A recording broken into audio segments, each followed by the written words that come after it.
السلام علیکم دوستو، کیسے ہیں آپ سب؟ میں زبینہ فیاض ایک بار پھر آپ کے ساتھ شروع کرتے ہیں dark love saga season 3 part 4 by Wahiba Fatima. وہ اپنے بستر پر نیم دراز تھی جب دروازہ کھول کر وہ اس کے سامنے آیا۔ علیزے، خضر نے اسے پکارا۔ علیزے، جسے ابھی ابھی آروشی نے سوپ دے کر زبردستی لٹایا تھا، بیزار سی شکل بنا کر لیٹی ہوئی تھی، مگر اب خضر کو دیکھ کر اسے سکون آیا۔ وہ 5th کلاس کا بچہ بہت گولو مولو تھا جسے علیزے گول گپا یا نینجا ہتھوڑی بول کر چھیڑتی تھی۔ نینجا ہتھوڑی یہ وہ کارٹون تھے جو وہ بہت شوق سے دیکھتا تھا اور پورے وائٹ پیلس کو ڈنگ ڈنگ سنا کر سب کے کان پکا دیتا تھا۔ شکر ہے خضر، تم آ گئے، چلو کوئی گیم کھیلتے ہیں۔ وہ جلدی سے اٹھ کر بیٹھی۔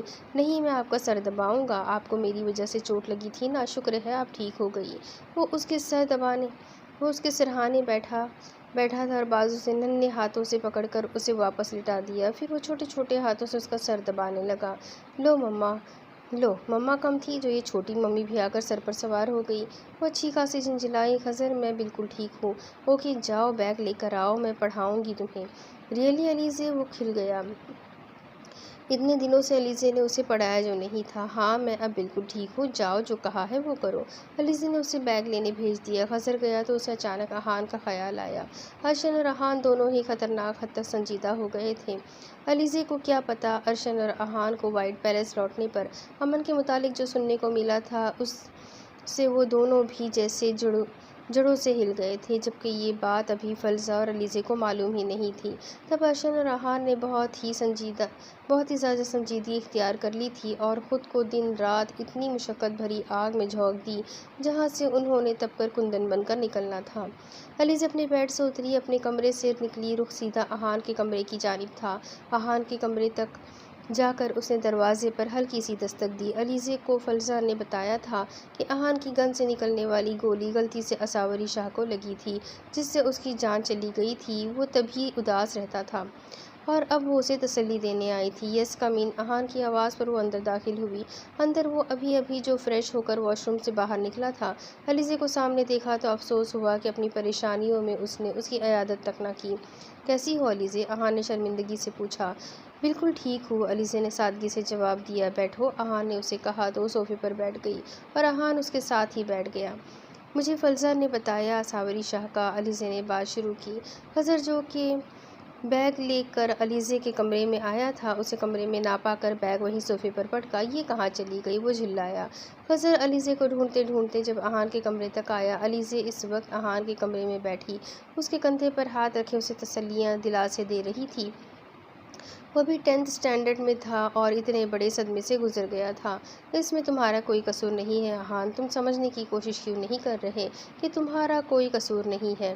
اور اس سے پہلے وہ کچھ اور کہتی، وہ علیزے کا دم چھلا، وہ گولو مولو صحت مند سا 11 سالہ چمکدار آنکھوں والا خضر جبران کبیر اس کے پیچھے ہی اس روم میں چلا آیا تھا۔ علیزے، میں نے کتنی بار کہا ہے کہ جدھر بھی جانا ہو مجھے بتا کر جایا کرے اور مجھے ساتھ لے کر جایا کرے، وہ غصے سے تپے لہجے میں کہتا۔ احان اور علیزے کے بیچ اٹک کر احان اور علیزے کی ایک ایک ٹانگ پر جم کر بیٹھ گیا۔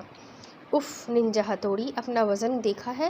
ٹانگ توڑ دو گے میری، اترو میری گود سے نیچے، علیزے نے اسے ڈانٹا اور اپنی نازک سی ٹانگ پکڑ کر رہا اٹھی۔ علیزے، آپ نے مجھے وہ کارٹونز والا ننجا ہتھوڑی کہا، میں کوئی ڈنگ ڈنگ کہتا ہوں؟ مجھے ننجا ہتھوڑی مت بولا کرے۔ اس نے کیوٹ سا منہ بنایا اور ناراض ہوا۔ تو ٹھیک ہے، گول گپے، علیزے نے ہنسی دبا کر اسے مزید چھیڑا۔ میں آپ سے بالکل بات نہیں کروں گا علیزے، آئی ہیٹ یو، وہ تلملایا۔ نہ کرنا، اب جاؤ یہاں سے، علیزے نے سکون سے کہا۔ وہ پیر پٹکتا وہاں سے نکلنے لگا۔ علیزے نے فنگرز پر گنتی گنی، 1 2 3۔ وہ علیزے، میں یہ بول رہا تھا آپ مجھے گول گپا مت بولا کرے، کبھی کبھی ننجا ہتھوڑی بول لیا کرے۔ وہ دوبارہ واپس اس کے قریب آ کر منہ بسور کر بولا تھا۔ علیزے قہقہا لگا کر ہنستی تھی اور بڑی زور سے اس کے پھولے پھولے گالوں پر کس کیا۔ اتنے دنوں کے بعد احان بھی مبہم سا مسکرایا تھا، پھر وہ علیزے اور خضر سے ادھر ادھر کی باتوں میں مگن ہو گیا تھا۔ دوسری طرف حشمت راؤ اپنے لاؤنج میں سر پکڑ کر بیٹھا تھا۔ پورا مہینہ ہو چلا تھا وہ اپنی ضد سے 1 انچ بھی ادھر ادھر ہلنے کو تیار نہیں تھی، نہ ڈھنگ سے کچھ کھاتی تھی نہ پیتی تھی، اپنے کمرے میں بند بس ایک ہی رٹ لگائی ہوئی تھی کہ وہ کہ اسے وہ چاہیے تو چاہیے۔ سچ شکر کہ اس دن اساوری شاہ کے منہ سے احان ماہر خان کا نام سن کر ایک تھپڑ نہیں جڑ دیا تھا اسے۔ اب بھی اس کی حالت دن بدن بگڑتی جا رہی تھی اور حشمت راؤ کا بس نہیں چل رہا تھا کہ وہ کیسے اس کی یہ ضد اور اس سے چھڑوا دے یا سب کچھ ٹھیک کر دے۔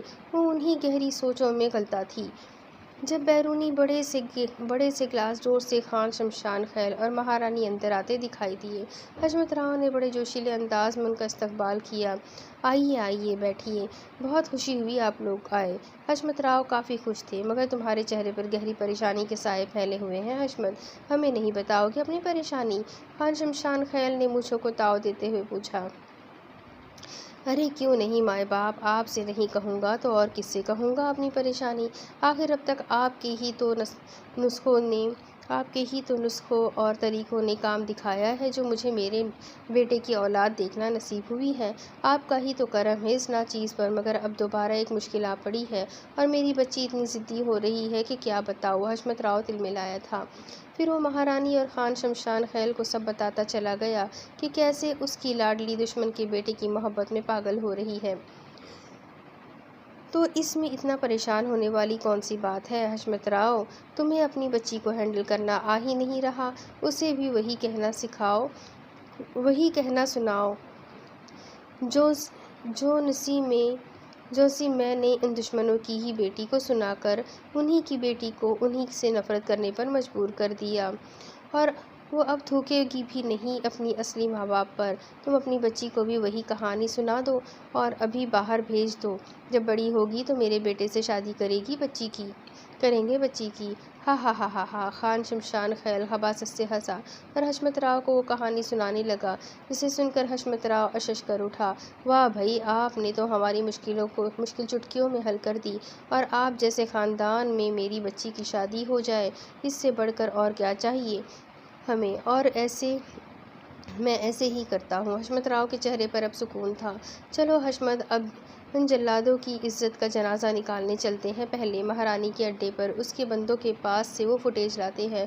یہ بول کر خان شمشان خیل اٹھا تھا، اس کے ساتھ مہارانی اور حشمت راؤ بھی اٹھ کھڑے ہوئے تھے، اور تنی گردنوں کے ساتھ اچھائی کا غرور خاک میں ملانے بڑے غرور سے وہاں سے نکلے تھے۔ دوسری طرف ہاسپٹل کے ایک مخصوص روم میں امن شفا کی گود میں سر رکھ کر لیٹا ہوا تھا۔ اس کی حالت میں کافی بہتری اور سدھار آیا تھا۔ شفا بڑے پیار سے اس کے گھنے سیاہ بالوں میں ہاتھ پھیر رہی تھی۔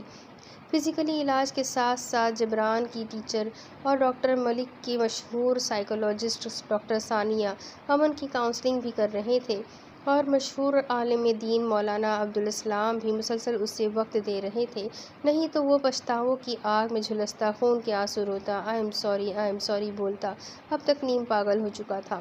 مگر وقت رہتے اسے سنبھال لیا گیا تھا۔ اب جو ٹیچرز اسے سکھا رہے تھے وہ اس کی روح کو پاکیزگی کا غسل دے کر پاک صاف کرنے کی کوششوں میں اپنی پوری جان لگا رہے تھے۔ تبھی وہ اب پرسکون تھا اور شفا کی گود میں سر رکھ کر لیٹا ہوا تھا جب وہ سپرائٹ دروازے سے ہلکی سی دستک کے ساتھ اس کمرے میں داخل ہوئے۔ امن انہیں دیکھ کر اٹھ کر بیٹھا تھا، اپنے بڑے پاپا کے چہرے کی جانب آس بھری نگاہوں سے دیکھا۔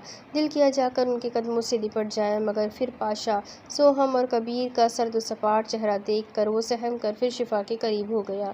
شفا نے ان سب کی جانب دیکھا۔ شفا بیٹا، اسے سمجھا دے کہ کیا ہونے والا ہے، پاشا ابراہیم نے بے تاثر لہجے میں کہا تھا۔ شفا نے اس بات میں سر ہلایا۔ وہ سب باہر نکل گئے۔ آریان امن کے قریب آیا۔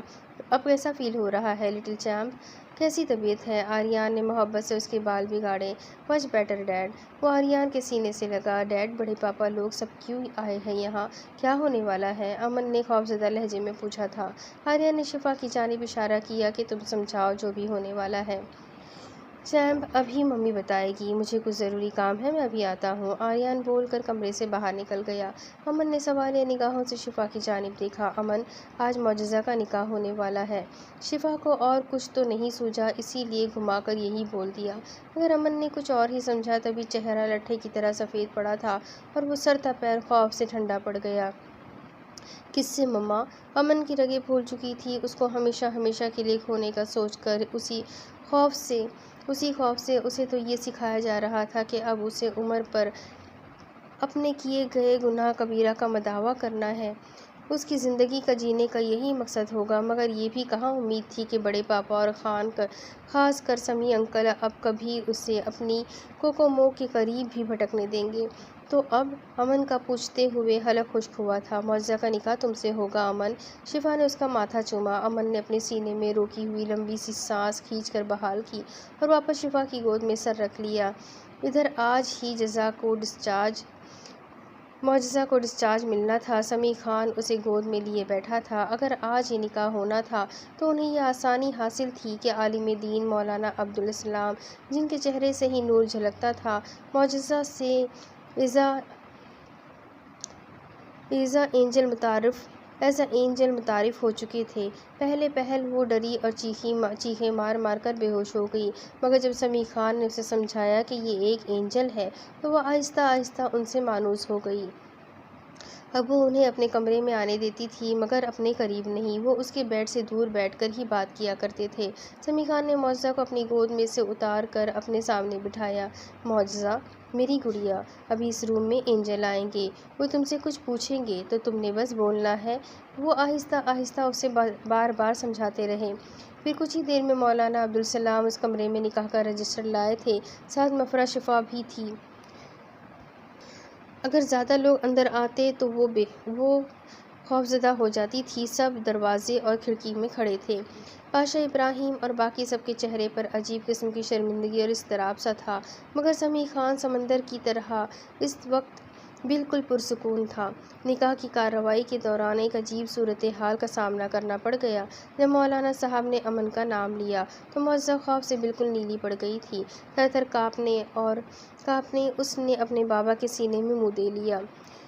سمیع خان نے اسے نارمل رکھنے کی کوشش کی مگر وہ ہتھے سے اکھڑنے لگی۔ دیکھو معجزہ، اینجل اس کا نام اسی لیے لے رہے ہیں تاکہ تم یس بولو تو اسے ساری زندگی کے لیے پنش کیا جا سکے۔ معجزہ میری گڑیا، تم سمجھ رہی ہو نا میں کیا بول رہا ہوں؟ سمیع خان نے معجزہ کو جھنجھوڑا اور سرگوشیوں میں اسے سمجھانے کی کوشش کی۔ پنش والی بات سے وہ پرسکون ہوئی تھی شاید، تبھی جلدی سے یس بول دیا۔ وہ اس کنڈیشن میں نہیں تھی کہ زیادہ لمبا چوڑا پروسیجر عمل میں لایا جاتا، سو سمیع خان نے جلدی اس سے سائن کروا دیے۔ تب مولانا صاحب امن کے پاس آئے تھے جو اب بالکل پرسکون تھا۔ ایک عجیب طرح کا سکون ملا تھا۔ پھر مولانا صاحب نے اس سے اس کی مرضی پوچھی تو امن نے پرسکون ہو کر اپنی زندگی بھر کے لیے یہ پنشمنٹ دل و جان سے قبول کر کے سائن کر دیے۔ وہ مسلسل اپنے بڑے پاپا کے چہرے کی جانب دیکھے گیا جو اب بھی بے تاثر چہرہ لیے وہاں کھڑے تھے۔ امن ان سے کچھ کہنا چاہتا تھا مگر ہمت نہ جٹا پایا۔ نکاح ہو گیا۔ مولانا صاحب نے ہی سب کو مبارکباد دی۔ یہ تو وقت ہی طے کرے گا مولانا صاحب کہ یہ نکاح ہمارے لیے کتنا مبارک ثابت ہوگا، پاشا ابراہیم نے کہا تو امن ان کی جانب دیکھے گیا۔ وہ سب کمرے سے نکلتے چلے گئے۔ مما گھر کب جانا ہے؟ میں ادھر بالکل بھی اچھا فیل نہیں کر رہا، دل نہیں لگ رہا، امن نے شفا کو مخاطب کیا جو مصروف سی اس کا سامان پیک کر رہی تھی۔ اس کے سوال پر بری طرح چونکی۔ ابھی وہ کچھ جواب دیتی جب دروازہ کھول کر ارشن اور احان، فلزہ، علیزے اور خضر اندر داخل ہوئے۔ امن کا چہرہ اتنے عرصے میں پہلی مرتبہ کھل گیا تھا۔ وہ اپنے سب بہن بھائیوں کے گلے سے لگا۔ کیسے ہو یار، بہت مس کیا تمہیں ہم نے۔ ارشن نے اس کے گھنے سیاہ بال بکھیرے جس سے وہ بری طرح چڑھتا تھا۔ اب بھی ارشن کو گھورا جو جان بوجھ کر اس کے بال ہمیشہ بکھیر دیا کرتا تھا اور امن چڑھ اٹھتا اور پھر ارشن کی دیکھا دیکھی سب ہی اس کے بالوں کے ساتھ چھیڑخانی کرنے لگے تھے۔ ابھی جلدی سے گھر چلو تاکہ ہمارے گھر کی رونق واپس آئے، احان نے اس کے کندھے پر ہاتھ رکھ کر کہا تھا۔ شفا نے ایک زخمی سی نگاہ ان پر ڈالی۔ ابھی انہیں پاشا ابراہیم کے اس فیصلے کا کب پتہ تھا کہ امن کو گھر بدر کر دیا گیا ہے؟ چلو امن، شفا نے ایک ہاتھ میں بیگ اور ایک ہاتھ میں اس کا بازو تھاما۔ چلے چھوٹی ممی، ہم لوگ بھی تیار ہیں، فلزہ نے کہا۔ نہیں تم لوگ جاؤ، ہم وائٹ پیلس نہیں آ رہے، شفا نے بڑی مشکل سے کہا تھا جبکہ وہ سب اب ہٹک کر اپنی جگہ پر جم گئے تھے۔ مگر مما، امن نے کہنا چاہا۔ کیا بول رہی ہیں آپ چھوٹی ممی، آپ گھر نہیں آئیں گی تو اور کہاں جائیں گی؟ ارشن نے حیرت سے پوچھا تھا۔ چلو امن، شفا نے خاموشی سے اس کا بازو پکڑا اور باہر کی جانب نکلی۔ امن خاموش ہو گیا، بالکل خاموش۔ جانتا تھا کوئی بات ہے جس کی وجہ سے وہ گھر نہیں جا رہے، یا شاید اس کی خطا، اس کا قصور جو اسے اور اس کے ماں باپ کو پوری زندگی بھگتنا تھا۔ وہ سب شفا کے پیچھے لپکے تھے۔ چھوٹی ممی رک جائے، کدھر جا رہی ہیں آپ لوگ؟ کہیں نہیں جائیں گے آپ لوگ، گھر چلے، ارشن چلایا۔ مگر شفا جا کر پہلے سے تیار کھڑی گاڑی میں بیٹھی جس کی ڈرائیونگ سیٹ پر آریان تھا۔ امن نے پچھلی سیٹ پر بیٹھ کر بھیگی آنکھوں سے ان کی جانب دیکھا۔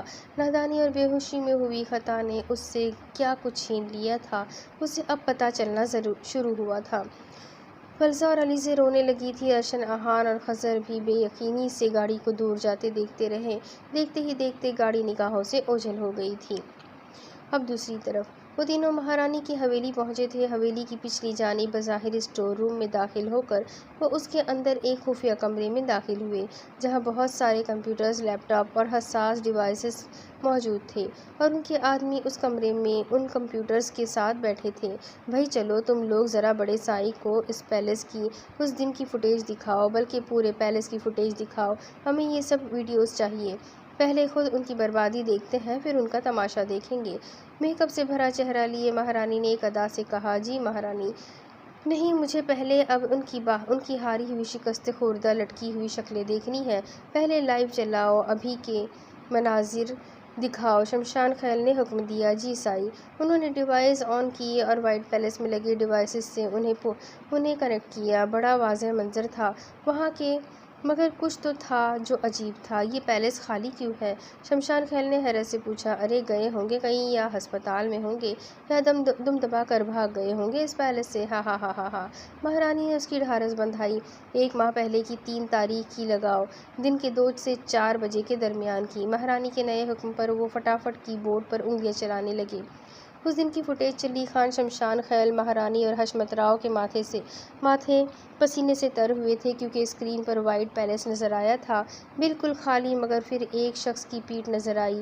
وہ اسکرین کی جانب گھوما تھا، منہ پر سیاہ رومال باندھے، اپنی انگلیوں میں اسکیلپل لہرا رہا تھا، اور اس کی سبز آنکھوں میں اتنی دہشت تھی کہ وہ سب اور ان کے کتے دم سادھے اسکرین کی جانب دیکھے گئے۔ اس لمبے چوڑے شخص کی دہشت یوں تھی جیسے وہ ابھی اسکرین میں سے نکل کر ان کے گلے کاٹ کر ان کی اس تیز دھار آلے سے بوٹی بوٹی کر دے گا۔ پھر اچانک وہاں موجود P T C L phone ring ہوا تھا۔ مہارانی کا ایک آدمی فون کی جانب بڑھا جبکہ دوسرا حلق کے بل چلایا تھا۔ ارے حرام خور، فون مت اٹھاؤ، جھکو سب، وہ چلایا تھا۔ خان شمشان سیکنڈوں میں معاملے کی تہہ تک پہنچا تھا۔ وہ حشمت راؤ اور مہارانی کو پکڑ کر اپنے سمیت دروازے کے باہر زوردار دھکا دے کر زمین پر گرایا۔ فضا ایک کان پھاڑ دھماکے سے گونجی تھی اور کمرے میں موجود تمام شیطانوں کے چیتھڑے اڑ گئے۔ حشمت راؤ جو دور گرا تھا معمولی زخم ہوا۔ خان شمشان خیل کی کمر جھلس گئی تھی اور مہارانی کی دائیں طرف سے چہرہ جھلس گیا تھا۔ ان کی دلخراش چیخیں پوری حویلی میں گونجی تھیں۔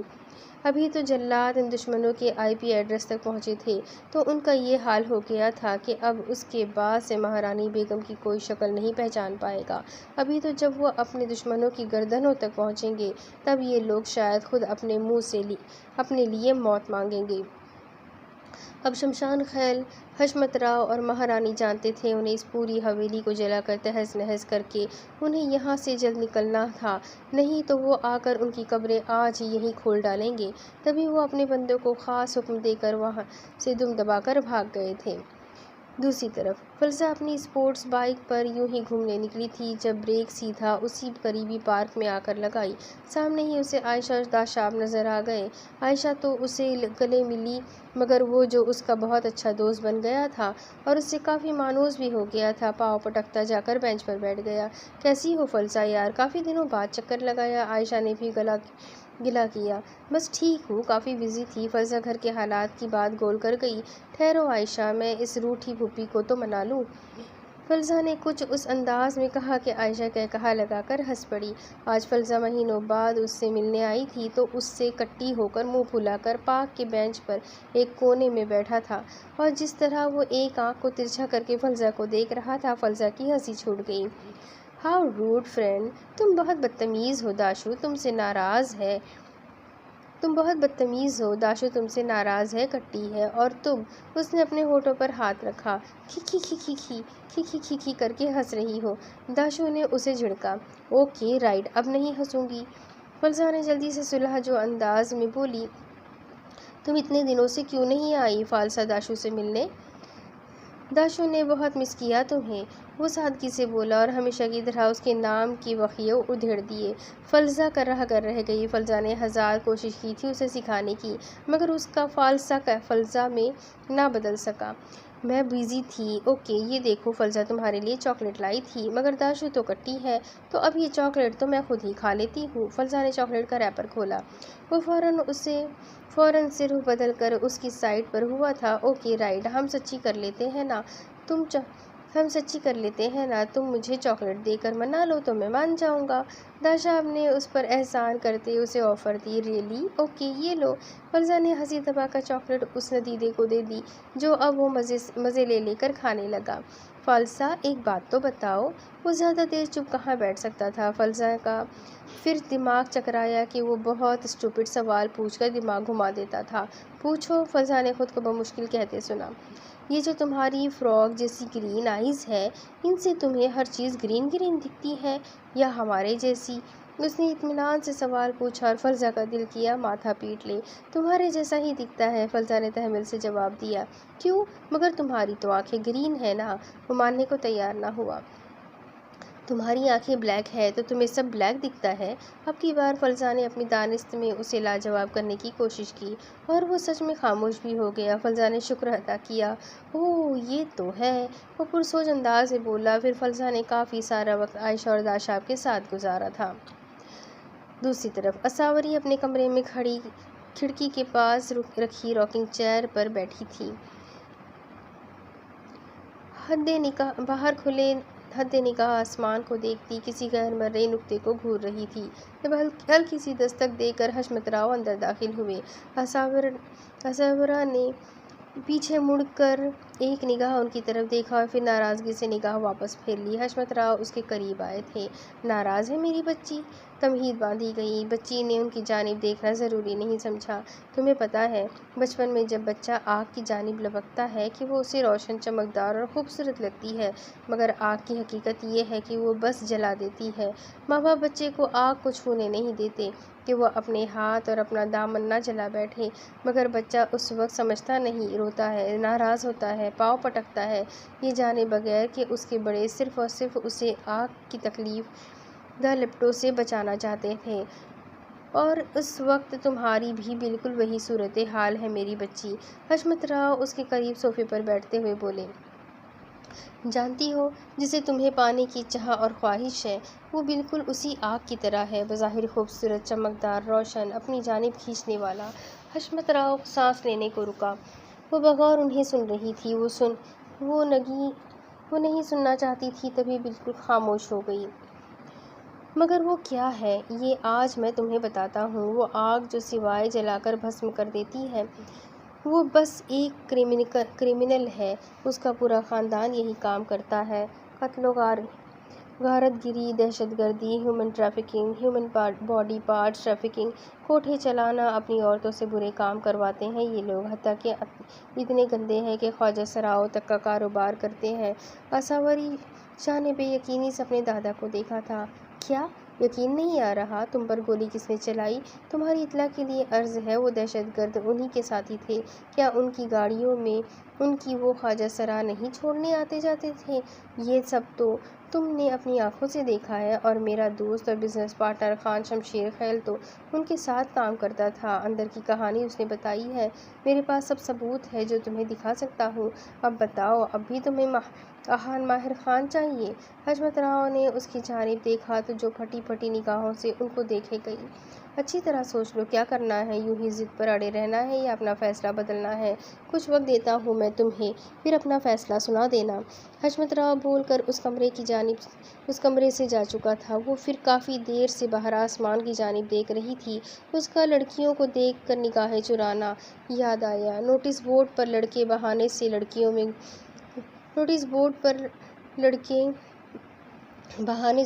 گھستے تھے۔ وہ سائڈ پر کھڑا ہو کر بھیڑ چھٹنے کا ویٹ کیوں کرتا تھا؟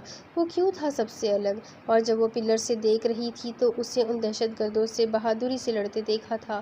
یہ حقیقت بھی اساوری شاہ جانتی تھی کہ اس کی گردن میں لگنے والی گولی آہان ماہر خان کی گن سے نکلی نہیں تھی، گن سے نہیں نکلی تھی، بلکہ اس کے پیچھے جھاڑیوں میں کھڑے ایک شخص نے اساوری کو گولی ماری تھی، جان بوجھ کر، تاکہ شاید اہان کو ایسا لگے کہ اس کا نشانہ خطا ہو گیا، تاکہ وہ زندگی بھر اپنے نشانے پر بھروسہ نہ کر سکے۔ جتنا وہ جان پائی تھی اور جو اسے بتایا گیا تھا، اس میں کچھ نہ کچھ تو جھول تھا، مگر اپنے دادا کی بات بھی نظر انداز نہیں کی جا سکتی تھی۔ اساوری شاہ ماہی بے آب کی طرح تڑپتی اٹھی تھی اور بیڈ پر اوندھے منہ گر کر پھوٹ پھوٹ کر روتی تھی۔ دروازہ کھول کر سارا اندر آئی تھی اور اپنی بیٹی کی ٹوٹی بکھری حالت ملاحظہ کی۔ اساوری تڑپ کر اس کے پاس آئی۔ وہ زیادہ کب رو سکتی تھی؟ سانس فوراً اکھڑ جاتا تھا۔ سارا نے بیڈ پر بیٹھ کر اس کا سر اپنی گود میں رکھا تھا۔ کیا ہوا اساوری؟ میری پرنسس، بتاؤ مما کو کیا ہوا ہے تمہیں؟ اساوری کا دل کیا دہاڑے مار مار کر روئے، اب کیا بولتی؟ He's a hustler. He's not good at all. He's a loser. He's a bum. He's lie. He's bluff. He's unreliable. He's a sucker with a gun. I know you should told me I should stay away. I know you said he's just a dog stray. He is a bad boy with a tainted heart, and even I know. But mama, I'm in love with a criminal, and this type of love isn't rational, it's physical. Mama, please don't cry. I will be all right. All reason aside, I just can't deny love the guy. اساوری کیا ہوا ہے؟ سارا کا دل بیٹھنے لگا۔ مما، مجھے abroad جانا ہے۔ آپ دادا جی کو بول دے کہ میں راضی ہوں، مجھے یہاں سے بہت دور جانا ہے۔ اساوری شاہ کو اپنی آواز کھائیوں سے آتی سنائی دینے لگی۔ وہ ظالم ستمگر شخص جو خون کی صورت لاوا بن کر رگ رگ میں کو جھلسا رہا تھا، اس کی یادوں سے دامن بچانے کے لیے شاید ایک یہی طریقہ کارگر ثابت ہو۔ وہ پھر چلی گئی، دور، بہت ہی دور، ایک شخص کی دردناک یادوں سے اپنا دامن چھڑانے کی کوشش میں 7 سمندر پار کر گئی تھی، مگر وہ تو سائے کی طرح اس کی سانسوں میں بسا، اس کے ساتھ ساتھ ہی رہا۔ دوسری طرف علیزر فلزہ آج اپنے طریقے سے بھیس بدل کر عدالت آئی تھی۔ 5 سال کی پریکٹس تھی، ساتھ ساتھ آزما بھی رہی تھی۔ اب صحیح طرح آزمانے کا وقت آ پہنچا تھا۔ وہ بے بس لاچار لڑکی تھی جس کے کیس کا آج فیصلہ سنایا جانا تھا۔ گینگ ریپ کا شکار وہ لڑکی اپنے خاندان کی آنکھوں میں آنکھیں ڈال کر زمانے سے لڑ کر انصاف لینے عدالت آ پہنچی تھی۔ عدالت لگی، اس کی DNA رپورٹس، تمام میڈیکل رپورٹس، وہ ویڈیوز، کالز، میسیجز جو اس کو ہراساں کرنے کو اس کے پاس ثبوت تھے، اور اس کے وکیل نے پچھلی سنوائی میں جج صاحب کے حوالے کر دیے تھے۔ سنوائی کے بعد جج صاحب نے اپنا فیصلہ سنایا تھا۔ وہ ویڈیوز، وہ رپورٹس جھوٹی ثابت کر دی گئی تھی۔ مطلب جج کی تحویل میں جانے کے بعد وہ ویڈیو جانے کیوں بدل گئی تھی؟ مضحکہ خیز، ملزمان کو باعزت بری کر دیا گیا تھا۔ لڑکی کی آنکھوں میں جو بے بسی اور آنسو تھے، انہیں دیکھ چار آنکھوں نے اس کا چہرہ اپنے دل میں اتارا تھا۔ پھر یوں ہوا کہ سچ ہار گیا، اور یہ شکست سچ سے برداشت نہیں ہوئی تھی۔ تبھی بھری عدالت کے باہر اس نے خود پر پیٹرول چھڑک کر آگ لگا لی تھی۔ وہ مر گئی تھی۔ قصہ تمام ہوا۔ فلزہ، علیزے، ان کے ساتھی گلاب اور ڈیانا، خواجہ سرا، اس لڑکی کو اپنی عدالت میں انصاف دلانے والی تھی، مگر وہ زیادہ دیر صبر نہیں کر سکی۔ کرتی بھی کیسے؟ جب انصاف دینے والا جج ہی بکاؤ نکل آئے تو صبر آئے بھی تو کیسے آئے؟ مگر اس کے مجرموں کو سزا تو ملتی ہی تھی، ہر قیمت پر ملنی تھی، اور وہ وقت جلد ہی طے کر لیا گیا تھا۔ دوسری طرف انسانی کھال میں چھپے شیاطین کی ٹولی ایک کمزور و ناچار وجود کو بھری عدالت میں روند کر اب اس عمارت میں اپنی جیت کا جشن منا رہے تھے۔ وہ چاروں شیطان، ان کا وکیل اور وہ جج بڑی شان سے پارٹی کے مزے لوٹ رہے تھے۔ عمارت کی سیکیورٹی بہت اعلیٰ پائے کی تھے، مگر ان کی بدقسمتی کہ ان کا فیصلہ دوسری عدالت میں جا چکا تھا۔ نہ ثبوت، نہ گواہ، نہ کوئی تاریخ، بس انصاف۔ گیٹ کے باہر گاڑی کھڑی تھی اور ڈرائیور نے کہا کہ انہیں خاص حکم ملا ہے پارٹی جو رنگین کرنے کا سامان لانے کے لیے۔ گارڈز نے اس قدر حسین اور نازک لڑکی کو اندر جانے کی پرمیشن دے ہی دی، مگر نوکرانیوں نے انہیں چیک ضرور کیا تھا کہ ان کے پاس کوئی اسلحہ تو نہیں۔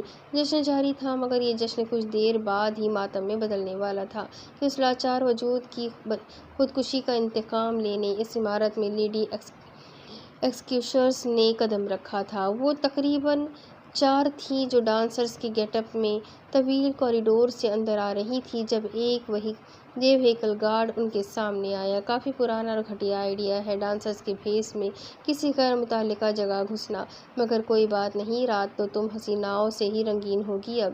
وہ پھنکارا تھا مگر اینڈ میں انتہائی خباثت سے بول کر ان پر گن تانی۔ فضا نے آئی برو اچکا کر اس کی ہمت کی داد دی۔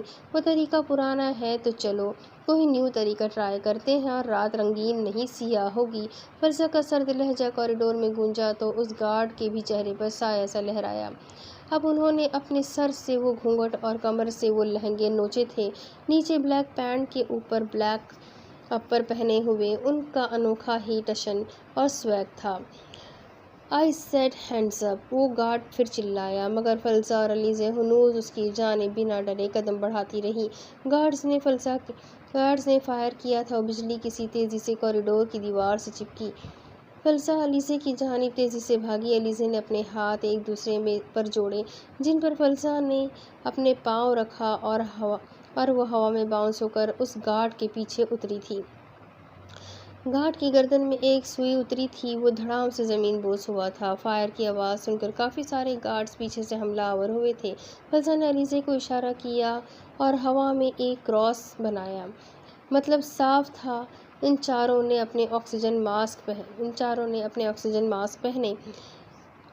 پھر دیکھتے ہی دیکھتے کوریڈور ایک کڑوے دھوئیں سے بھر گیا۔ فلسہ لاؤنج میں آئی تھی جہاں وہ شیاطین اپنی اپنی گردنیں پکڑے بری طرح سانس لے رہے تھے۔ وہ اس جج کے پاس پہنچی جو بازارو تھا، دنیا کا سستا ترین سودا کرنے والا، حرام لے کر انصاف بیچنے والا۔ فلسہ نے اس کے سینے پر اپنے لانگ بوٹ رکھ کر اپنے پاؤں سے اس کا سینہ کچلا تھا۔ کون ہو تم لوگ؟ وہ گھٹی گھٹی سانسوں کے ساتھ چلایا تھا۔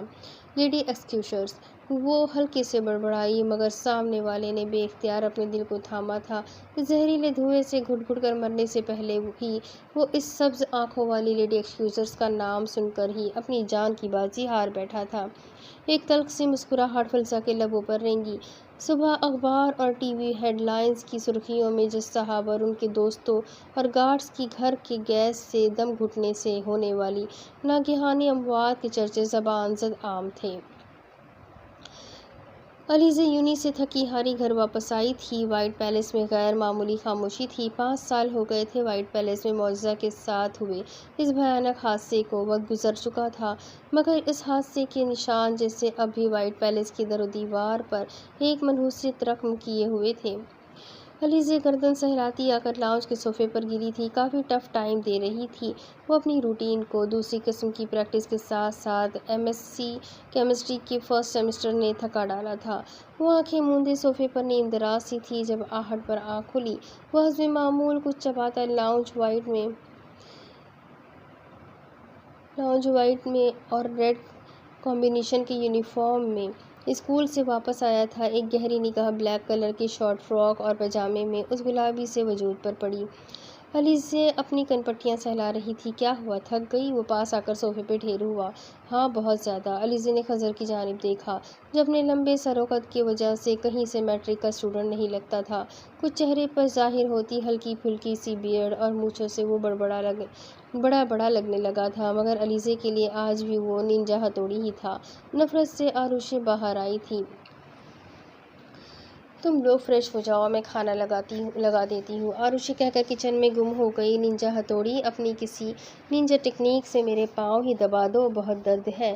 علیزہ نے اپنے نازک گلابی پاؤں ہائی ہیل کی نازک سی سینڈل سے آزاد کرتے عذرائے مذاق اسے کہا، لائے میں دبا دوں۔ وہ فرش پر گھٹنوں کے بل بیٹھا۔ علیزہ کھلکھلا کر ہنسی، مذاق کر رہی تھی گھامڑو انسان، ویسے تمہاری بیگم کی تو خوب موجیں ہوں گی، روز ہی پاؤں دبایا کرنا اس کے۔ وہ ہنسے گی، اسی لیے تو سوچا اب اس سے پریکٹس کر لوں۔ خضر نے ذو معنی بات کی تھی مگر وہ متوجہ کب تھی۔ خضر نے اس کا پاؤں اٹھا کر اپنے گھٹنے پر رکھا۔ علیزہ بوکھلائی، کیا کر رہے ہو ننجا ہتھوڑی، چھوڑو میرا پاؤں اور اٹھو یہاں سے۔ وہ جھنجھلائی، مسکراتا ہوا اٹھ بیٹھا۔ تبھی اپنے روم سے آہان باہر نکلا تھا۔ علیزہ اس کی جانب دیکھے گئی اور خضر اس کی جانب۔ کچھ کھانے کو ملے گا، بڑی بھوک لگی ہے۔ وہ کچن تک آیا تھا اور سنجیدگی سے کہا، بالکل کھانا تیار ہے، لگا دیا ہے، آ جاؤ۔ آروشی نے مصروف سے لہجے میں کہا، نہیں چھوٹی ممی، مجھے کچھ ضروری کام ہے، آپ پلیز میرا کھانا روم میں ہی بھجوا دیں۔ اہان بول کر اسی طرح سنجیدگی سے اپنے روم کی جانب بڑھا۔ علیزہ جو اس کی جانب بغیر پلکیں جھپکائے دیکھ رہی تھی، خاص کر اسے نظر انداز کیے۔ خضر نے دھواں چہرہ لیے اس کی محبت نوٹ کی۔ وہ میں کہہ رہا تھا کہ آپ مجھے آج ایک نیومیریکل سمجھا دیں گی، بہت ڈیفیکلٹ ہے۔ ٹیچر نے سمجھایا تھا مگر مجھے فارمولاز بالکل سمجھ نہیں آیا۔ خضر جبران کبیر نے اس کا جبڑا نرمی سے تھام کر اسے اپنی جانب متوجہ کیا۔ اوکے، شام کو، وہ اداسی سے بول کر آنکھوں کی نمی چھپاتی اپنے کمرے میں چلی گئی۔ خضر بھی ماتھے پر بل ڈالے اپنے روم میں داخل ہوا تھا۔ کچھ ہی دیر بعد وہ فریش ہو کر باہر آئے۔ علیزہ اور خضر دونوں ہی کچن میں اکٹھے داخل ہوئے تھے۔ عروشے نے اہان کے لیے ٹرے میں کھانا نکال دیا تھا۔ مما، یہ میں دے کر آتی ہوں اہان کو، علیزہ نے کہا۔ عروشے نے بے بسی سے بیٹی کی جانب دیکھا۔ وائٹ پیلس میں کون نہیں جانتا تھا علیزہ کی آنکھوں میں بچپن سے پنپتے وہ منہ زور جذبے، اپنا آپ ظاہر کرتے احساسات، حتیٰ کہ سارے بڑے اور ایشان تک جانتا تھا، مگر ان جذبات کی اگر کسی کو پرواہ نہیں تھی تو وہ اس بے مہر سرد مزاج ہری بلا کو ہی نہیں تھی۔ اس کے بے تاثر اور چہرے پر چٹانوں جیسے پتھریلے تاثرات دیکھ کر کسی کو اس کو احساس دلانے کی ہمت نہیں تھی کہ وہ پاگل کومل سی لڑکی اس کے لیے کتنی پاگل ہے۔ اہان نے خوخار نگاہوں سے اس ٹرے کو دیکھا، آنکھوں میں خون سا اتر آیا تھا۔ اس کمرے میں جاتے ہوئے علیزہ کی پیٹھ کو بری طرح گھورا تھا۔ علیزہ ہلکی سی نوک کے بعد اس روم میں داخل ہوئی تھی۔ وہ صوفے پر بیٹھا گود میں لیپ ٹاپ لیے جانے اپنے کام میں پوری طرح سے منہمک تھا۔ آہٹ پر گہری سبز بے تاثر نگاہیں اٹھا کر سامنے دیکھا اور واپس لیپ ٹاپ پر بزی ہو گیا۔ وہ صوفے کے قریب آئی تھی۔ ٹیبل پر رکھ دو، 4 حرفی جواب تھے۔ اہان، مجھے کچھ بات کرنی ہے آپ سے، علیزہ نے بھی سنجیدگی سے ہی کہا تھا۔ خود کا تماشا لگانے سے بہتر تھا 2 ٹوک بات کر لی جائے۔ بیٹھو علیزہ اور بولو کیا بات ہے، اہان نے بے تاثر لہجے میں کہا تھا۔ اس کے سامنے کاٹ پر ٹک گئی، گلے میں گلٹی سی ابھر کر معدوم ہوئی۔ وہ لیڈی ایکسکیوزز جس کی دہشت دور دور تک پھیلی ہوئی تھی، اس ہری بلا کے سامنے پانی بھرتی تھی۔ میں آپ سے شادی کرنا چاہتی ہوں اہان، علیزہ نے 2 ٹوک انداز میں کہا۔ کیوں؟ ٹھنڈا ٹھار لہجہ تھا۔ علیزہ کا دل کیا اس پتھر سے ٹکرا کر اپنا سر پھوڑ لے۔ کیونکہ آپ اچھی طرح جانتے ہیں، علیزہ نے اچھی طرح پر زور دیا، کہ میں آپ سے محبت کرتی ہوں۔ اس نے ہنکارا بھرا جیسے بات ہوا میں اڑائی ہو، ایک شرارتی سی مسکان آنکھوں کے پردے کے سامنے لہرائی اور رگ رگ میں پھر درد اٹھنے لگا۔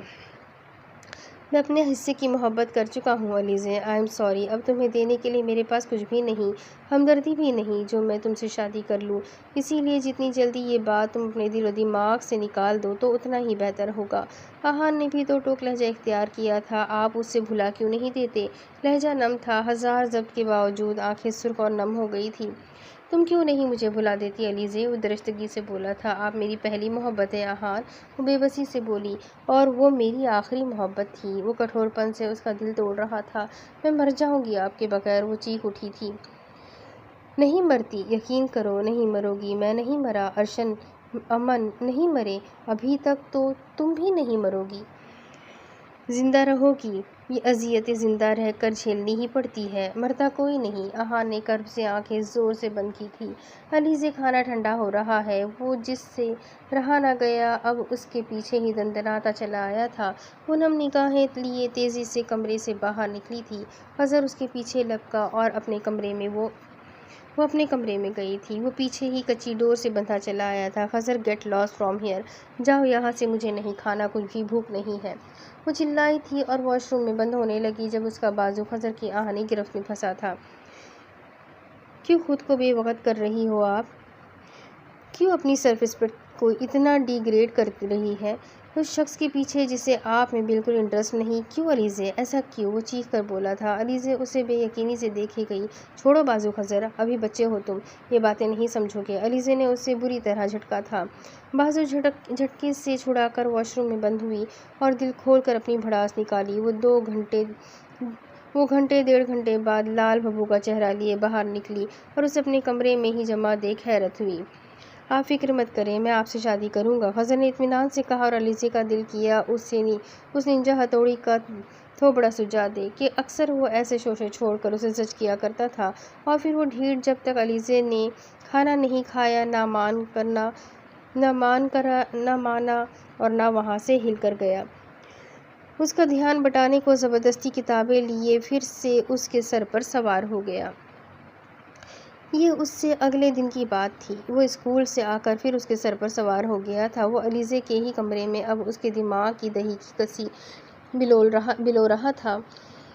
علیزے بڑی انہماک سے اس نیومیریکل کا سولوشن سوچنے میں لگی تھی، مگن تھی۔ سامنے والے کا ریڈ کلر کا مخصوص پین اپنے ہونٹوں کے بالکل درمیان پھنسائے ایک ہاتھ سے کن پٹی کو سہارا دیا ہوا تھا، اور خضر جبران کبیر ٹھیک اس کے سامنے بیٹھا سنیمن چباتا، اپنی تمام تر توجہ اپنے نیومیریکل پہ دینے کی بجائے علیزے کا جائزہ لینے میں مصروف تھا اور اپنی چالاکی پر مسکرا رہا تھا۔ اس نے فارمولا ایسا گھمایا تھا کہ ایم ایس سی کے اسٹوڈنٹ علیزے بھی چکرا کر رہ گئی تھی۔ علیزے کی گود سے نوٹ بک نیچے گری تھی۔ وہ اٹھانے کو جھکی، بے دہانی میں اوپر اٹھی، سر سیدھا ٹیبل کے کونے سے ٹکرایا تھا۔ جب تیزی سے خضر نے نامحسوس طریقے سے ٹیبل کے کونے پر اپنا ہاتھ رکھا تھا، علیزے کا سر اس کے ہاتھ سے لگا۔ وہ سیدھی ہوئی اور خضر نے بھی جلدی سے ہاتھ پیچھے کھینچ لیا اور پھر سے لاپرواہ بن گیا۔ اچھا چھوڑے نا علیزے اس کو، آپ احان بھائی کو چھوڑے اور مجھ سے شادی کر لے۔ اس کے دماغ میں جانے کیا چل رہا تھا جس نے اتنی اچانک یہ بات کی تھی کہ علیزے کو تو جیسے سانپ سونگھ گیا، مگر اس کا ہمیشہ کی طرح اتنا واہیات مذاق سمجھ کر وہ تب گئی۔ خضر منہ سنبھال کر بات کیا کرو، بچے ہو بچے بن کر رہو تو بہتر ہے، اور مجھے آپی۔ علیزے کے الفاظ نے منہ میں ہی دم توڑا تھا جب خضر نے اسے دونوں بازوؤں سے جکڑ کر چیئر سے اٹھایا اور پاس پڑے صوفے پر کسی گڑیا کی طرح بٹھا کر اس کی آنکھوں میں دیکھا تھا۔ میں آپ کو بچہ کہاں سے لگتا ہوں علیزے؟ علیزے جو اس کے اونچے سر و قد کے سامنے اب بمشکل اس کے کندھے تک آتی تھی، اس کے تاثرات اس کی اس طاقت بھری گرفت میں حیرت سے پھٹی آنکھیں لیے اس کی جانب دیکھنے لگی۔ یہ سچ تھا، وہ بچپن سے علیزے سے بہت بہت زیادہ اٹیچ تھا، اپنی ہر چھوٹی سے چھوٹی بات علیزے سے شیئر کرتا۔ وہ تو اپنا پہلا اور آخری دوست تک علیزے کو ہی مانتا تھا۔ علیزے نے اپنی زندگی کا بہت سارا وقت اسے دیا تھا، اپنی توجہ، کیئر اور محبت اس پر لٹائی تھی، مگر اب پچھلے کچھ عرصے سے اس کے تیور، نگاہیں اور تاثرات بدلے سے لگتے تھے، جسے وہ جان بوجھ کر اپنا وہم سمجھ کر جھٹلاتی رہی تھی۔ مگر اب اس کے تمام خدشات حقیقت کا روپ دھارے اس کی بالکل سامنے بڑی بے باکی سے آنکھوں میں آنکھیں ڈال کر کھڑے تھے۔ علیزے نے حیرت بھری بے یقین نگاہوں سے اپنے بازوؤں کو دیکھا جن پر اس کی وحشت بھری سی گرفت میں عجیب طرح کی حدت تھی، اور اس نے اب تک اپنے ہاتھ ہٹانا ضروری بھی نہیں سمجھا تھا۔ علیزے مجھ سے شادی کریں گی؟ میں بالکل سیریس ہوں، اسے مذاق بالکل مت سمجھیے گا، خضر نے سنجیدگی سے کہا تھا۔ خضر جبران کبیر، تمہارا دماغ خراب ہو گیا ہے؟ اپنی اور میری عمر دیکھی ہے تم نے؟ کس نے بھری تمہارے دماغ میں یہ غلاظت؟ بتاؤ مجھے۔ وہ خضر کے ہاتھ جھٹک کر چلائی تھی۔ اگر آپ کو محبت ہے تو آپ کا دماغ درست ہے، اگر مجھے محبت ہے تو میرا دماغ خراب ہے، یہ تضاد کیوں علیزے؟ خضر برا منہ بنا گیا۔ علیزے کا دماغ گھوم گیا۔ اپنے اور میرے بیچ میں یہ ایج ڈفرینس نظر نہیں آیا تمہیں؟ خضر، میں نے ہمیشہ تمہیں اپنے چھوٹوں کی طرح ٹریٹ کیا، تو تمہیں کہاں سے ملی اتنی شے کہ میرے سامنے کھڑے ہو کر تم ہر ادب، تمیز، لحاظ، تہذیب بھلائے مجھ سے یہ سب بول رہے ہو؟ علیزے تو صدمے سے باہر ہی نہیں آ پا رہی تھی۔ یقین کریں علیزے، جب سے میں نے ہوش سنبھالا ہے صرف آپ کا چہرہ اپنے دل و دماغ میں بسایا ہے، میری ہر آتی جاتی سانس میں آپ ہی بسی ہے۔ یہ تو طے ہے کہ مجھے آپ سے ہی شادی کرنی ہے۔ اس ایج ڈفرینس کی پناہ سے مجھے رتی برابر بھی فرق نہیں پڑتا۔ اور ایک بات اچھی طرح سن لے اور اپنے دل و دماغ میں بٹھا لے، بزم امکان میں نہیں کوئی تصور تجھ بن، تو میرا عشق ہے، یہ بات گرہ باندھ کے رکھ۔ اس نے آنکھیں موند کر ایک جذب کے عالم میں شعر پڑھا تھا، اور علیزے پر جیسے آج انکشاف در انکشافات کھلنے کا دن تھا۔ خضر، ابھی کے ابھی دفع ہو جاؤ میرے روم سے باہر، علیزے گرجدار آواز میں بولی تھی۔ کب برداشت ہو رہا تھا اس کا یہ جنون، یہ پاگل پن جس سے وہ اتنے عرصے سے نگاہیں چرا رہی تھی۔ گیٹ لاسٹ خضر، اور جب دماغ ٹھکانے پر آ جائے تب ہی مجھ سے بات کرنا اب، اور آئندہ کے بعد مجھے جب بھی مخاطب کرو تو آپی۔ Shut up Alizeh, just shut up. میں کیوں کہنے لگا یہ لفظ آپ کو؟ محبت ہے آپ میری، اور کچھ نہیں۔ جب میں نے سیدھے سبھاؤ آپ کو بتا دیا ہے میں شادی کرنا چاہتا ہوں آپ سے، تو آپ کیوں میرے جذبات کا مذاق اڑا رہی ہیں؟ وہ درستگی سے بولا تھا، اور علیزے جیسے بے یقین سی غصے سے پاگل ہو گئی تھی۔ خضر اس سے پہلے کہ میرا ہاتھ اٹھ جائے دفع ہو جاؤ یہاں سے، اور یہ جو خناس اپنے دماغ میں تم نے بھرا ہے اسے تو اپنے دماغ سے باہر نکال ہی دو تو تمہارے لیے بہتر ہے، کیونکہ یہ ممکن ہی نہیں۔ سنا تم نے میں نے کیا کہا؟ نہیں ممکن۔ یہ وہ شیرنی بنی گررائی تھی۔ تو پھر ٹھیک ہے، میں بھی اسے کیسے ممکن بناتا ہوں یہ دیکھتی جائیں آپ۔ خضر کا لہجہ چیلنجنگ تھا۔ بھاڑ میں جاؤ، جو مرضی کرو، مجھے رتی برابر بھی فرق نہیں پڑے گا۔ Now get last. وہ گررائی تھی۔ خضر نے ایک زخمی نگاہ اس پر ڈالی اور تن فن کرتا کمرے سے باہر نکل گیا تھا۔ کمرے کے دروازے پر آروش، ایشان اور مفرح حیران پریشان کھڑے اپنے بچوں کو دیکھ رہے تھے۔ وہ تینوں شاکڈ اسٹیٹ میں کھڑے علیزے کو خضر کے اوپر چلاتے سن رہے تھے اور ان کی بیشتر باتیں سن بھی چکے تھے۔ وہ جانتا تھا دروازے پر سب بڑے کھڑے ہیں، مگر اس نے جو بولنا تھا بول دیا تھا، بلکہ وہ چاہتا تھا سب بڑے آگاہ ہو جائے۔ وہ نگاہیں جھکائے اپنے کمرے میں جا چکا تھا۔ علیزے دم بخود سی آروش اور ایشان کو دیکھے گئی، پھر بھاگ کر اپنے ڈیڈ کے گلے سے لگی، پھوٹ پھوٹ کر رونے لگی۔ وہ سب بھی پریشان ہوئے تھے، بہت پریشان۔ خضر کی آنکھوں میں جنون نظر آیا تھا۔ اس نے جانے اب کون سا قہر ڈھانا تھا وائٹ پیلس پر۔ دوسری طرف آدھی رات کا وقت تھا۔ بیلجیم کی مسلم کمیونٹی میں بنی مسجد میں وہ میڈیکل کے لاسٹ ایئر کا اسٹوڈنٹ آج بھی تہجد ادا کر کے پلر سے ٹیک لگا کر بیٹھا بآواز بلند حفظ کی گئی سورت توبہ دہرا رہا تھا۔ یہ وہ مخصوص وقت تھا جب وہ بار بار اسی سورت کی تلاوت کیا کرتا تھا۔ اب فجر تک نماز با جماعت ادا کرنے کے انتظار میں اس نے ایسے ہی حفظ کی گئی سورتوں کی تلاوت جاری رکھنی تھی۔ امام مسجد محمد صالح تہجد ادا کر کے تھوڑی دیر آرام کرتے تھے اور یہ ان کی 20 سال کی زندگی کی لگی بندھی روٹین تھی، مگر اب تقریباً 2 سال سے وہ اس نوجوان کی تلاوت سننے کے لیے تہجد کے وقت سے لے کر فجر کی نماز تک جاگا کرتے تھے۔ وہ یقیناً اپنا حفظ مکمل کر چکا تھا اور اب دہرائی کرتا رہتا تھا۔ محمد صالح نے ایک بات جو اور نوٹ کی تھی وہ یہ تھی کہ اتنی کم عمری میں اس کے ماتھے پر محراب کا خوبصورت گہرا نشان تھا، جسے وہ آتے جاتے کشادہ ماتھے پر بال گرائے چھپا کر رکھتا تھا۔ مگر ظاہر ہے نماز ادا کرتے جب ٹوپی پہنتا تھا تو بال پیچھے ہو جاتے۔ تو ایک دن یوں ہی اتفاقاً سلام پھیر کر محمد صالح نے اپنے پہلو میں دیکھا تو اس نوجوان کے ماتھے پر اتنا گہرا محراب دیکھ کر بہت خوشگوار حیرت ہوئی تھی۔ بہت ہی کوئی خوش قسمت خاندان اور ماں باپ تھے جن کا بچہ مومنین کی نشانیوں میں سے خوبصورت نشانی پا گیا تھا۔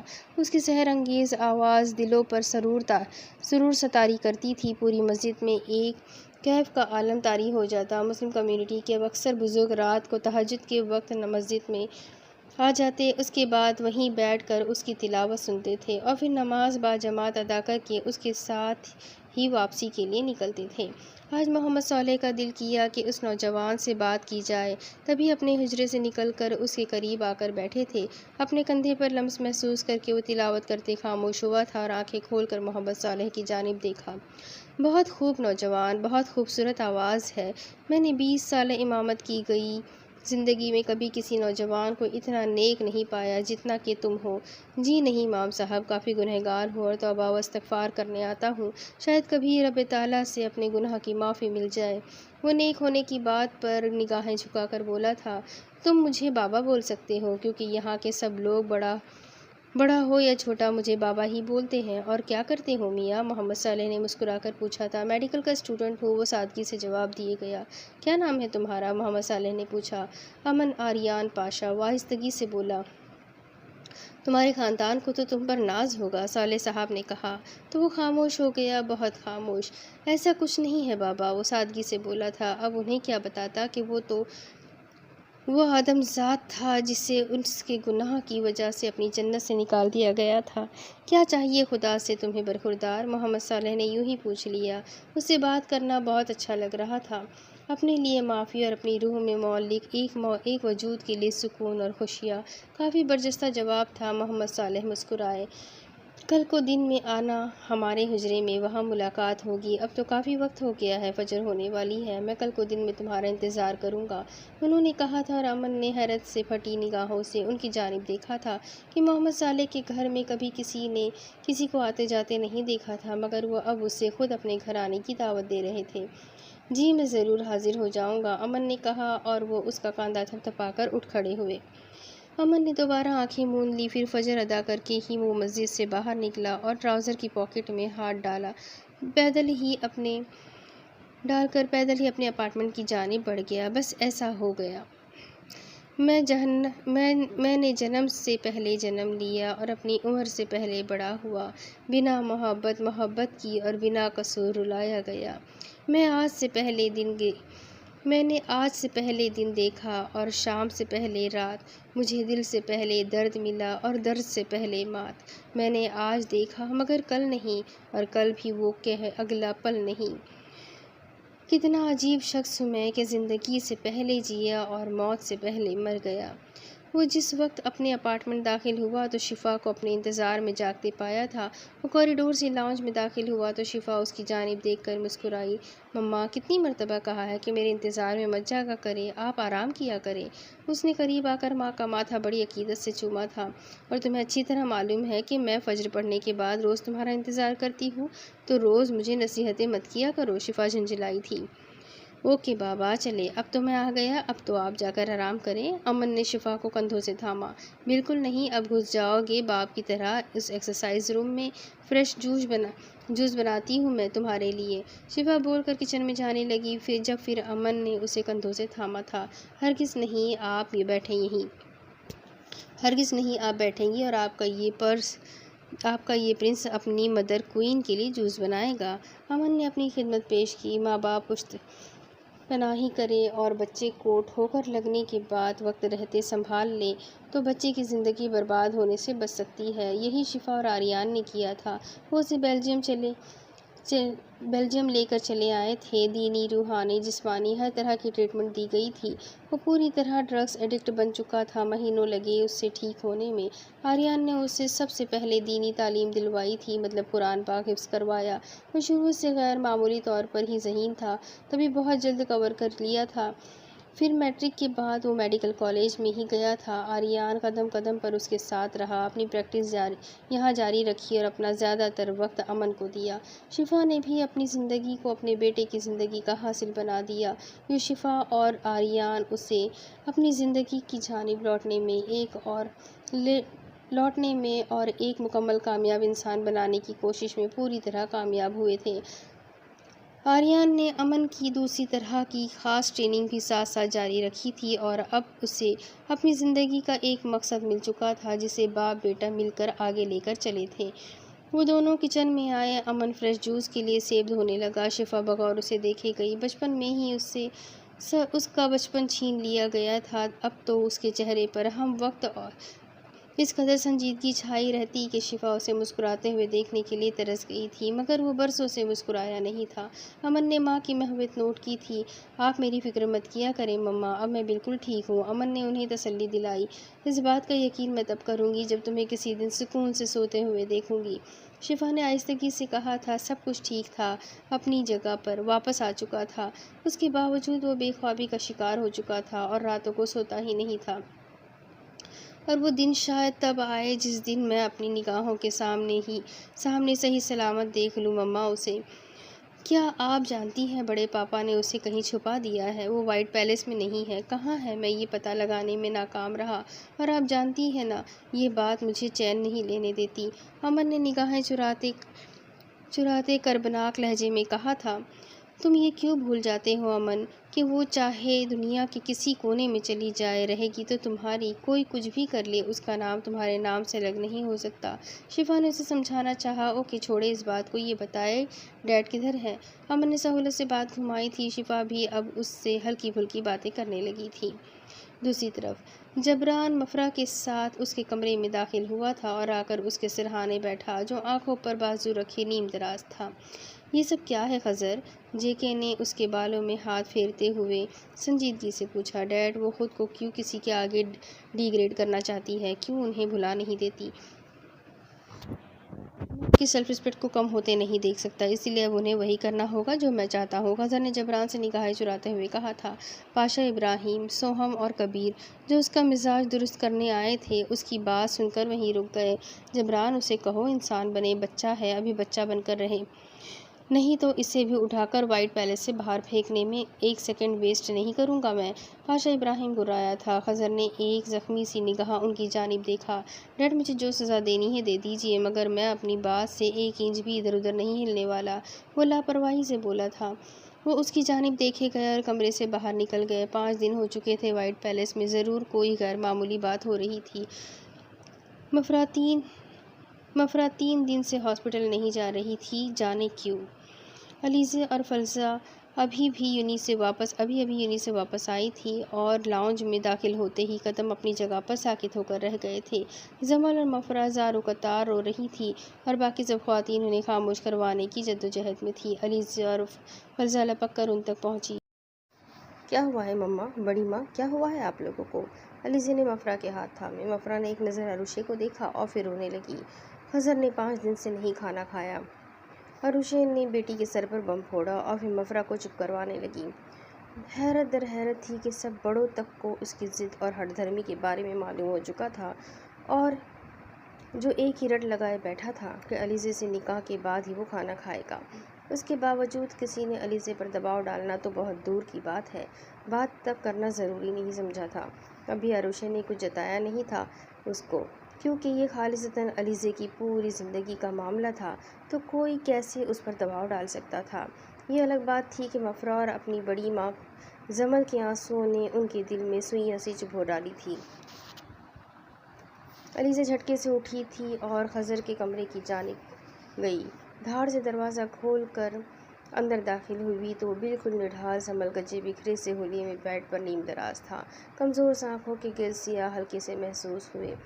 آج تو اتنا نڈھال ہو چکا تھا کہ اسکول تک نہ جا سکا۔ آہٹ پر آنکھیں کھول کر دروازے کی جانب دیکھا، اور یہ سامنے والی کے وجود کو اعزاز بخشا گیا تھا کہ وہ بمشکل اٹھ کر نیم دراز ہوا، جبکہ چہرہ بالکل سرد و سپاٹ بے تاثر سا تھا۔ یہ کیا پاگل پن ہے خضر؟ علیزہ کا لہجہ بے بسی لیے چٹخا ہوا تھا۔ خضر نے ایک سنجیدہ سی نگاہ اس دلکش نازک سراپے پر ڈالی۔ اگر ہے بھی تو بقول آپ کے آپ کو کیوں فرق پڑ رہا ہے؟ وہ خوش فہم پوچھ بیٹھا۔ صرف اور صرف بڑی مما کی وجہ سے۔ وہ اس کی خوش فہمی پل بھر میں دور کر گئی۔ ویسے اسے پاگل پن نہیں عشق کہتے ہیں علیزہ۔ وہ طنزیہ مسکرایا۔ بکواس نہیں، میں تمہارا منہ توڑ دوں گی خضر۔ توڑ ہی دے، کم از کم دل توڑنے سے تو بہتر ہوگا۔ وہ اسے لاجواب کرنا چاہتا تھا شاید۔ نرمی سے بیڈ سے اٹھا، شکن زدہ لباس ٹوٹا بکھرا، اور علیزہ کب اسے ایسے دیکھ سکتی تھی؟ اب بھی بے چین ہوئی تھی۔ خضر پلیز مجھے میرا وہ دوست لوٹا دو جسے کچھ دن پہلے تک میں اپنے سائے سے بھی زیادہ قریب تر رکھتی تھی۔ علیزہ 2 قدم آگے بڑھی تھی اور التجائی لہجے میں اسے کہا تھا، جو شاید اٹھ کر باہر جانا چاہتا تھا، اگر تو اس دوست کو لے کر آپ اس کا دل نکال کر اپنی بے رخی کے پیروں تلے کچلنا چاہتی ہے تو سوری، میں نہیں دے سکتا آپ کو آپ کا وہ سو کالڈ دوست۔ خضر نے اس کی آنکھوں میں دیکھا تھا۔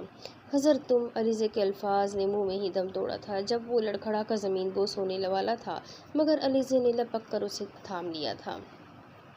وہ نیم بے ہوش ہوا تھا، مگر جھٹپٹا کر اپنا آپ غم و غصے سے علیزہ سے چھڑانا چاہا۔ بڑے پاپا، علیزہ نے چلا کر آواز دی۔ سب لپک کر اس کے روم تک آئے تھے۔ یہ ہو کیا رہا ہے یہاں؟ کبیر ابراہیم گرجدار آواز میں چلائے تھے۔ جبران نے خضر کو اٹھا کر بیڈ پر لٹایا۔ اب کمرے میں سب موجود تھے۔ پاشا ابراہیم اور سوہم خان کے ماتھوں پر بے شمار بل تھے۔ انہوں نے کیسے خود کو اس میں سے نکالا تھا یہ تو وائٹ پیلس ہی جانتا تھا، کن حربوں سے ان کے بچوں نے انہیں یہاں سے جانے نہ دیا تھا یہ بھی وہی جانتے تھے۔ انہوں نے اپنے ٹوٹے بکھرے ہوئے مان کو کیسے کرچی کر کے سمیٹا تھا یہ بھی ایک الگ داستان تھی، مگر اب پھر جیسے وائٹ پیلس میں ایک بھونچال سا آ گیا تھا جو اس کی جڑیں ہلا رہا تھا۔ علیزہ کو اپنا آپ مجرم سا محسوس ہو رہا تھا۔ جبران نے اس کی ٹریٹمنٹ کرنا چاہی جب وہ ہوش میں آ کر پھر جھٹپٹایا تھا۔ ڈیڈ، اگر آپ نے مجھے ٹریٹمنٹ دینے کی کوشش بھی کی تو میں اپنی جان لے لوں گا۔ لیو می، بالکل ٹھیک ہوں میں۔ لیو می الون، مجھے آرام کرنا ہے، جائیے آپ لوگ یہاں سے، اس نے بول کر کمفرٹر میں منہ دے دیا تھا۔ علیزہ کی حیرت کی انتہا نہ رہی جب بڑے پاپا اور سب اس کے کمرے سے چپ چاپ نکلتے چلے گئے۔ کسی نے اس ضدی کے منہ پر 2 4 جڑ کر اسے اس کی ضد سے دستبردار ہونے کو نہیں کہا۔ اس نے باہر نکل کر لپک کر کبیر کا بازو تھاما تھا۔ آپ لوگ اسے کچھ کیوں نہیں کہہ رہے دادو؟ وہ اپنے لب کاٹتے ہوئے بولی۔ جب ہم تمہیں کچھ نہیں کہہ رہے تو اسے کچھ بھی کہنے کی مجاز نہیں ہے پرنسس، کبیر نے سنجیدگی سے کہا تھا۔ علیزے کے اوپر گھڑوں پانی پڑ گیا۔ وہ غلطی پر ہے دادو، علیزے تلملائی۔ اگر اس کی محبت اس کی غلطی ہے تو یقیناً کوئی جان بوجھ کر کبھی خود کو اس محبت جیسے عذاب میں نہیں جھونکتا۔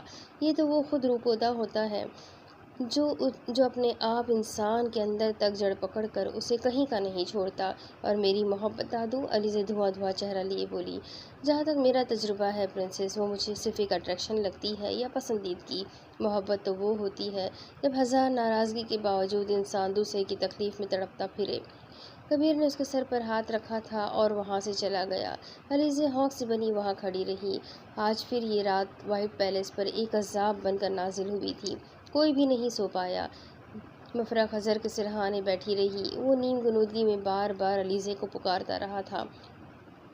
سب اس کے کمرے کے آس پاس ہی رہے۔ جلاد کا بھی تھا ضدی اور اپنی ہٹ کا پکا، اپنی اور دوسروں کی اس قدر تکلیف بھی اسے اپنی ضد سے ایک انچ بھی ادھر ادھر ہلانے کو تیار نہیں تھی۔ علیزے جلے پیر کی بلی بنی پورے وائٹ پیلس میں چکراتی رہی، حتیٰ کہ ایشان اور عروشے کی نگاہوں میں بھی وہ شکوہ پڑ چکی تھی، مگر وہ اس سے اپنے منہ سے کچھ نہیں بول رہے تھے، اور یہ علیزے ایشان کے لیے سب سے زیادہ تکلیف کی بات تھی۔ اگلی صبح کا وقت تھا اور آج اس کی بھوک ہڑتال کا چھٹا دن تھا۔ آہٹ پر خضر نے آنکھیں کھول کر دیکھا تو علیزے ہاتھوں میں کھانے کی اشیاء کی ٹرے لیے اندر داخل ہوئی تھی۔ خضر نے منہ دوسری جانب پھیر لیا۔ اٹھو خضر، یہ کھانا کھاؤ اور جوس پیو، علیزے نے بے تاثر لہجے میں کہا تھا۔ چلی جائے علیزے یہاں سے، مجھے میرے حال پر چھوڑ دے، وہ سرد لہجے میں بولا تھا۔ میں بڑے پاپا سے بول آئی ہوں کہ نکاح کی تیاری کرے، اب اٹھو اور یہ جوس پیو۔ علیزے کی سرسی آواز پر اس نے چہرہ موڑ کر بے یقینی سے اسے دیکھا۔ علیزے نے اس کی لبوں کے ساتھ جوس کا گلاس لگانا چاہا۔ خضر نے اسے بغور دیکھتے سرحد سے اس کا ہاتھ پکڑا تھا۔ اگر آپ یہ سوچ رہی ہیں علیزے کہ فی الحال میری ضد پوری کر کے آپ بعد میں مجھ سے جان چھڑا لیں گی تو میری نظر میں یہ سراسر بے وقوفی ہے آپ کی، کیونکہ ڈائیورس میں کبھی آپ کو دوں گا نہیں، اور نکاح نامے میں آپ مجھے یہ لکھ کر دینے والی ہے کہ آپ خلا لینے کے حق سے دستبردار ہو رہی ہیں۔ وہ شاید سب کچھ طے کیے بیٹھا تھا۔ علیزے دم بخود سے اسے دیکھے گئی۔ وہ شاید اتنا تو جانتا ہی تھا اسے کہ اس کے اندر تک جھانک گیا تھا، اور علیزے کے دل میں کیا تھا وہ بھی پہچان گیا تھا۔ اس کی وہ ذہانت جس پر ابھی کچھ عرصے پہلے علیزے کو فخر تھا، آج وہ زہر لگی تھی اسے۔ مگر پھر دھواں چہرہ لیے خضر کا ہاتھ جھٹک کر اس نے اس کے لبوں کو جوس کے گلاس سے لگایا جو اب کی بار شرافت سے اس نے پی لیا تھا۔ یہ نکاح ایک شرط پر ہو رہا ہے خضر جبران کبیر، سوچ سمجھ کر فیصلہ کرنا۔ وہ جوس پی چکا تو وہ چبا کر بولی تھی، بغیر سنے مجھے آپ کی ہر شرط منظور ہے۔ خضر کا لہجہ اطمینان بھرا تھا۔ کھانا کھاؤ اب، علیزے نے دانت کچکچائے۔ نکاح کے چھوارے کھاؤں گا، یقین کرے وہ زیادہ طاقت دیں گے مجھے، وہ ہنسی ضبط کرتے بظاہر سنجیدگی سے بولا تھا، مگر علیزہ اس کی آنکھوں میں مخصوص شرارت بھری چمک دیکھ چکی تھی۔ تبھی پیر پٹکتی اس کے کمرے سے باہر نکل گئی تھی۔ وہ گہرا مسکرایا۔ دوسری طرف وادی کالام کی ایک بالکل چھوٹی سی بستی میں بنے ایک گورنمنٹ اسکول میں آج رزلٹ ڈے تھا۔ اسکول صرف بچیوں کا تھا۔ شہر سے بڑے اسکول کے پرنسپل بچیوں میں انعامات تقسیم کرنے آئی ہوئی تھی۔ اب اس کے آگے کی کہانی میں آپ کو اگلی قسط میں سناتی ہوں کہ آگے کیا ہونے والا ہے، یہ اسکول کون سی بچیوں کا ہے، کس جگہ کی بات چل رہی ہے۔ آگے کی اسٹوری جاننے کے لیے میرے ساتھ بنے رہیں، چینل کو سبسکرائب کر لیں، بیل آئیکن کو ضرور دبا دیں۔ ملتے ہیں نئی قسط میں، تب تک کے لیے اللہ حافظ۔